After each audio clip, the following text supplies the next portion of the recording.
Our third P is placement. This aspect of the marketing mix focuses on making a product conveniently accessible to potential customers.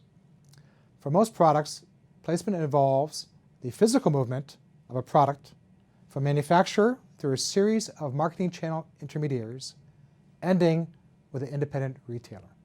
This retailer then provides a number of important functions, like displaying the product upon its shelves and educating its staff about its features so they can help sell it to potential customers. Coke is a great example of a firm that has effectively employed this aspect of the marketing mix. Coke distributes its product, really its formula, to a network of over 250 bottling partners around the world. These distributors mix the Coke formula with water, bottle it, and ship these bottles or cans to a network of warehouses, which in turn distribute this product to over 16 million retailers in more than 180 countries around the world.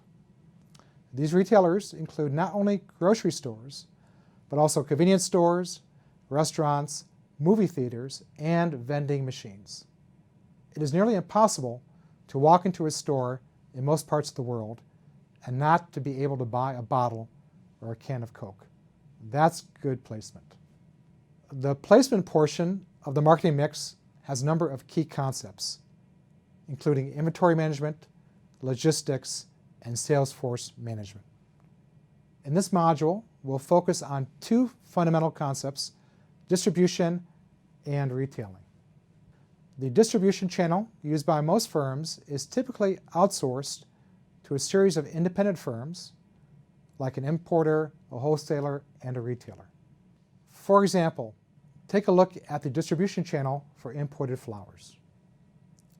The distribution process is often lengthy and requires substantial resources in terms of both time and money.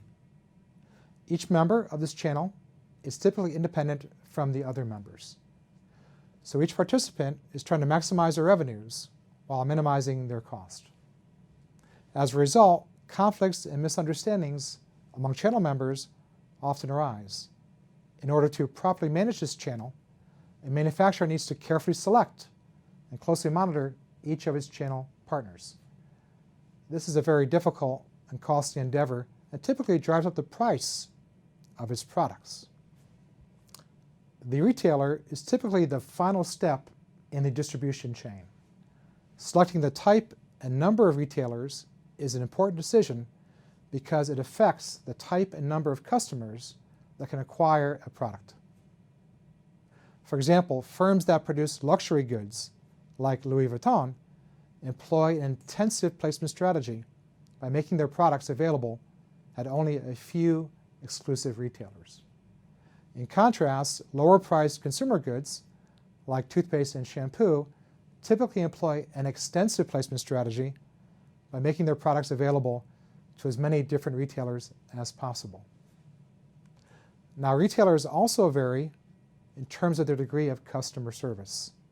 Some retailers, like convenience stores, are largely self-service operations where customers locate and select products with almost no assistance from the retailer. In contrast, full-service retailers, like high-end department stores, take a much more active role in assessing a customer's needs and locating the right product for them. With few exceptions, such as Dell computers, most products are sold through an extensive network of distributors and retailers. These firms play important functions by helping get this product into the hands of customers. Now, these functions are not free. Typically, a manufacturer receives about 60 to 70% of a product's retail price. Thus, traditional product placement is a very expensive proposition for both firms as well as customers. This traditional approach is beginning to break down due to the rise of digital tools. Today, many firms are supplementing or even bypassing physical retailers by making their products directly available at either an online retailer like Amazon.com or on their own website. Now, this trend has been going on for some time, and online sales are growing very rapidly. even products that we traditionally want to touch or try out at a store are now being sold online. A great example of this is Casper, which is a very innovative new firm that sells mattresses online. That's right, mattresses online. So the first time that a customer gets to try out this mattress is after it's delivered in their home. Now, if a mattress can be sold online, just about any product can bypass traditional physical stores. Now, this growth of online retailing is probably not too surprising to most participants in this course. However, what may be surprising is the fact that digital tools are now capable of not only replacing the retailer, but the entire distribution channel. Today, even large online retailers like Amazon.com have to physically ship products from the manufacturer to the customer.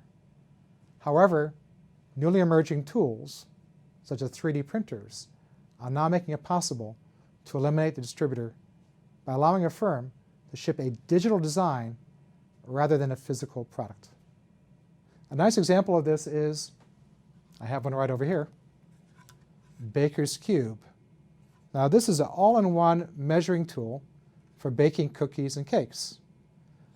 The digital design for this product is freely available on thingiverse.com. So anyone in the world with access to a 3D printer can now print this out almost for free. So in this new digital marketing environment, we are moving from long channels for physical goods to short channels for digital goods.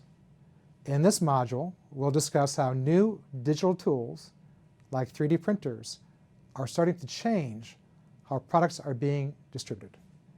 I think you'll find this discussion quite fascinating, and it may alter the way you think about this aspect of the marketing mix.